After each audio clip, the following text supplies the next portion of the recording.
soon got fully lit and we see giant mecha with the head of Rhino, red lines on it and heavy fists. Then Dr. Alvine shouted, "Ladies and gentlemen, let me present to you Black Revenge. Superior mecha than Mechagodzilla.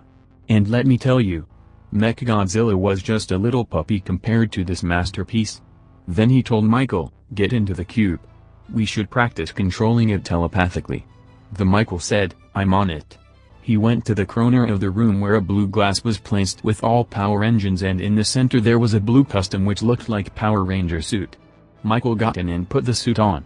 Then engines got turned on. He felt a little pain in his brain. It took him a few seconds and he got normal again. Then he started moving his hands and we see Black Revenge also moving his hand. Then Michael jumped up and that led to BR jumping too. Dr. Alvine shook a little bit and he started laughing and shouting happily, "It's working!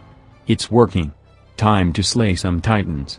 Then he told one of the women sitting with the computer to track nearest titan. Then women started typing something and soon she told him, "Titan called Yamato no Orochi is hanging out in Tokyo." Then he told her to set the course.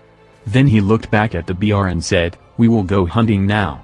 BR got activated and humans started pulling up the iron it was placed on, and it soon started walking slowly to the empty field. Then Dr. Alvine told Michael through communication AirPods to speed up a little bit. Michael said, "Okay," and started shaking his legs faster, and that led to BR walking faster too. Then Dr. Alvine told him, "Good.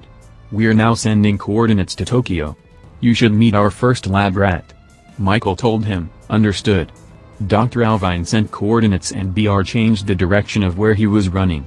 After that we see group of survivors still walking and they stop at some sort of dock. They see one nasty yacht. Then George shouted, "It isn't beautiful but it'll work if we all do some work on it."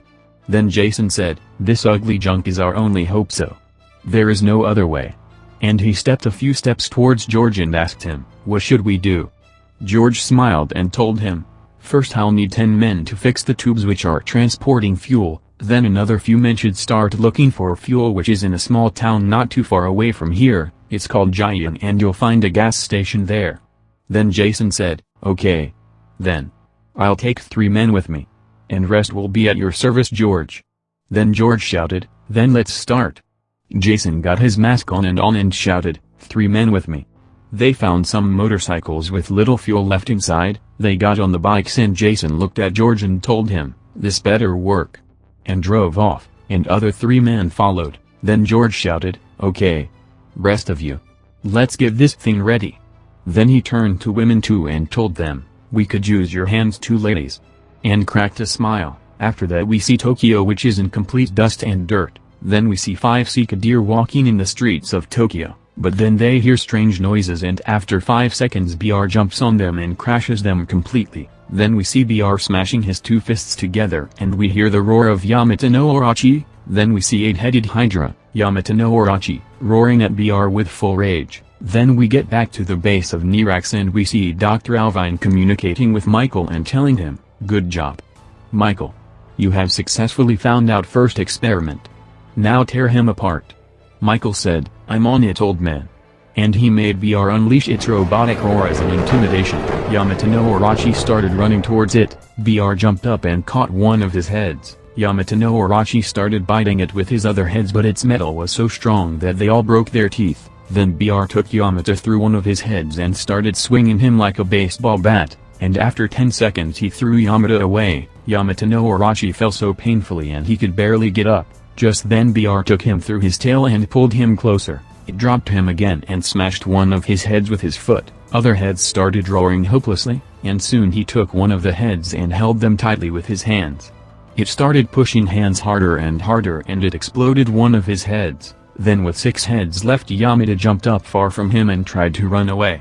BR chased him and after 10 seconds he caught him through his tail and pulled him back to it, then started tearing its heads off one by one until one last head was left. Then it looked at Yamato no Orochi's last head and eyes and started choking him. Then he put its second hand into his throat and took out his organs, and he dropped corpse of Yamato no Orochi on the ground. Then BR turned around and was about to start walking when he heard the roar of Godzilla. BR looked back and saw Godzilla which was walking towards it with so angry face. BR roared back at him. Godzilla roared once again and started running towards him.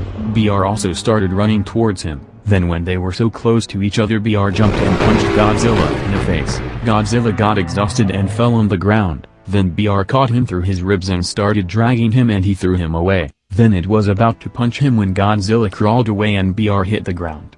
Then Godzilla stood up and bit it in a hand. Godzilla felt how strong the metal was, but he didn't give up anyways. BR took him off its hand and dropped Godzilla on the ground. Then he was about to punch Godzilla real hard, but Godzilla shot his atomic breath to BR's head and BR got so exhausted and soon got knocked on the ground. Then it tried to stand up, but Godzilla's stepped on its chest. Then we see Dr. Alvine, which is shouting, "Come on! Come on! You are bigger than that lizard with 35 meters. Then Godzilla started charging his atomic breath, but BR pulled out giant and thin spiky tail from its rib and it stabbed Godzilla in the back. Godzilla got really hurt and screamed in pain. Soon BR took him out and punched him in the face so hard that it knocked him out. Then he got up and held Godzilla with his mouth. Then we see Dr. Calvine shouting, "Come on! Come on! Break his jaw! You got this, boy! Finish him!" Then BR just dropped Godzilla on the ground and punched him once again in the face. Then Michael said, "He tried to protect my town and my mother. I need to kill Kong first. And I'll only kill Godzilla if he gets in my way. Understood?" Then Dr. Alvine said in disappointment, "All fine. Then what are you waiting for? Go to Skull Island. We put special swimming equipment, remember?" Michael said, "Yeah. I know." And started walking towards the shore, but then he stopped and said, "We need to recharge it first. I'm coming back to the base." And he started walking in different direction. Then we see Godzilla, which is trying to stand up, but he falls back soon. After that we see Jason and other men riding towards the yacht with fuel tanks attached to the bikes. Then they get to the place and they see all the men resting. Then Jason asked while smiling, "What's happening? Why aren't you working?" Then George shouted, "We already did our work. And what the hell took you so long?" Jason said, "We encountered some unexpected predators in the city, but we're all fine fortunately." While loading the fuel tanks towards the yacht, they poured the fuel in the yacht and they all got on the yacht. Then George took the seat of the driver and shouted, "Captain George Potts at your service." And he started laughing. Then Jason told him, "Get us the hell away from this place." And went down in the rooms of yacht. Then we see George starting the engines and says, "To the Skull Island we go." And pull the brakes.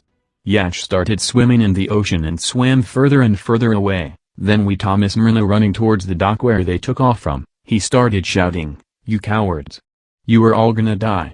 But then he heard the howling of the wolves. He turned around and saw 4 wolves standing behind him getting ready to eat him. Thomas pulled out his pistol and shot one of them, but other 3 ran towards him. He killed one more, but 2 wolves started tearing him apart and he started screaming for life. Then we see Jason on the yacht, which is looking at that dock with his binoculars. He says, "Good thing we didn't kill these predators." He smiled and walked away.